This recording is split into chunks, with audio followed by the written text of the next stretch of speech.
My sister was dying. She needed a kidney. I was a perfect match. I flew 800 miles to her hospital room, took her hand, looked her in the eye, and told her I wasn't giving her one.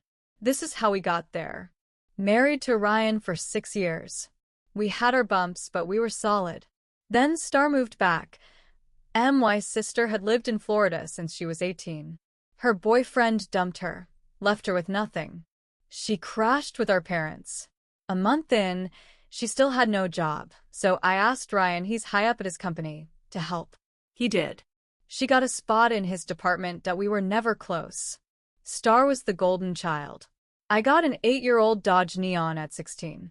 She got a 2-year-old Mitsubishi Eclipse. Her dance competitions cost thousands. My volleyball camp? $50, and they acted like I'd asked for a stadium. I was 15 minutes late once, lost my car for a month. She came home 2 hours late, reeking of weed. She got a talk. I wasn't sad when she left for Florida, and stayed. She started hanging around our house more. I thought she was trying to be closer, then I noticed her and Ryan. Inside jokes. Long talks. Just a work thing whenever I asked. After a month, she was at our house when I got home. Often. Work stuff, they said. Ryan and I had different schedules, him 8 to 4:30, me 10 to 7.2 months in. I noticed something. I make the bed every morning with the pillowcases opening toward the edge.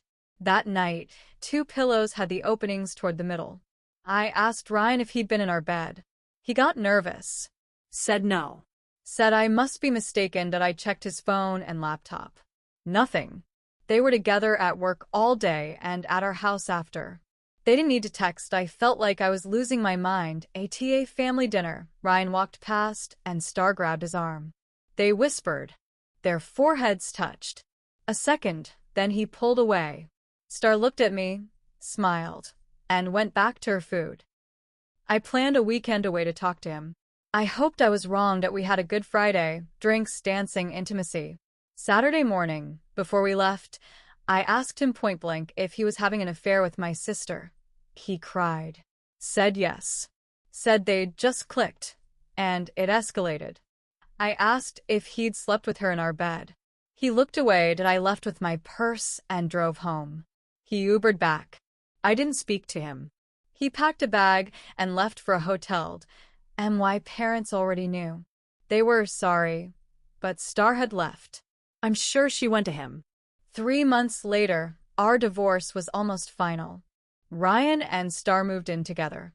He first offered me the house and savings, then backtracked. Star's influence. I'd already moved the savings to a new account a few days after I found out. Star tagged me in a Facebook post. A selfie of her and Ryan, him kissing her cheek from behind. Caption. Feeling loved. She texted. Sorry sis, didn't mean to tag you. No hard feelings. You'll meet your soulmate someday too. I blocked her everywhere. When I told my parents I was going no contact, my mom said, your sister deserves to be happy too. You'll meet someone, and we can put this behind us. When I told her what Star had done, she said, you shouldn't be on that stuff anyway. My dad said he agreed with her and left. 9 months later, no contact, I got a wedding invitation. Ryan and Star. Their photo in a sunflower field. A letter from my parents. Forgive, move on, we're family. They said Star wanted me as a bridesmaid. I didn't reply. I found out who gave them my address and cut them off too. I moved to Minnesota. Therapy. A bad first date. I swore off men, then met James, a chef who owns a restaurant with his twin brother Jack. We're engaged now. Ryan showed up at my apartment. Dressed up. Said he wanted to talk. Star had cheated on him. Multiple married men. They were divorcing. He wanted closure. I said no. I told him he'd made his bed, that Star had had more visitors than a Holiday Inn, and that he could go to hell. I called my landlady. Her nephews escorted him out. He was told he'd be trespassed if he came back. The next night he showed up at the restaurant. James recognized him and asked if I wanted him kicked out.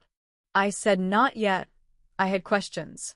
Ryan said Star had gotten almost nothing in the divorce because he'd hidden assets. I asked where she was now. Back with your parents. I said, that's what I wanted to hear. Get out. James and I are married. 2 sons. I work part-time for the restaurants. Life is good. After our first was born, my mom messaged, half apology, asked about her grandson. I replied, you don't have grandchildren. I'm not your daughter. If you want them, tell Star to get out there and do what she does best. I blocked her. She kept trying. I declined. Then Star started reaching out. I need to talk to you.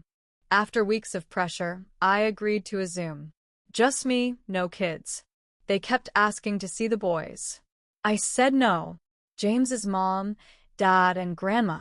That's their family. The apology act started. Star said she wished she had her sister back. Then the real reason came out. Star's kidneys were failing. She needed a transplant. A family member was her best match. They wanted me to get tested, and my mom snapped. She's going to die. Is that what you want? My dad said they had medical bills, couldn't work, might lose the house. They needed my kidney and financial help. Star said, please just come see if you're a match. If you're not, we'll never contact you again. I said I'd think about it. Do some research. Tell them tomorrow. I got tested in Minnesota. Perfect match.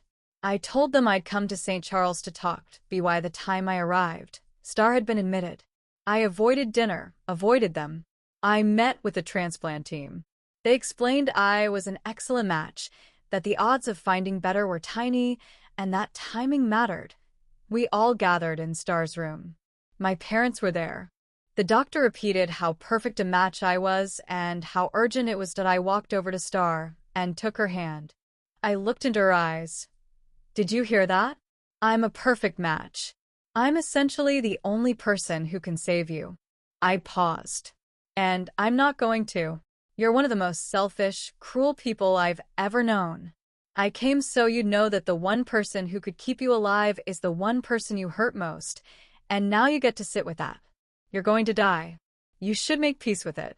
Star burst into tears. My parents lunged at me. The doctor and nurse stood there, stunned. I turned to my parents. Don't talk to me. Don't ask me for anything again. The only money I'd ever spend on you would be for your funerals, on the condition you're cremated and the ashes released to me. Then I'll drop your remains in the dirtiest toilet I can find. I walked out. Never looked back, but I'm home now, with my real family, and I couldn't be happier.